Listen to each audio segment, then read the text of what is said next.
Welcome guys, and today I'm going to show you how you can transfer some money from a Revolut to HSBC UK. So just go and open your Revolut app and click on the payments. Right here, click on this white plus and here select international or bank.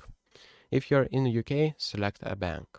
And here you'll need to select and add a bank recipient. Select if this individual or business and select the country. So it will be United Kingdom. Here the currency will be British pounds. And here you'll need to put UK sort code. First name and middle name, last name and email. It is optional. And after that you will need to put amount and review all the important information, and you'll be able to successfully send money to HSBC UK. So that's pretty much it, and see you in the next one.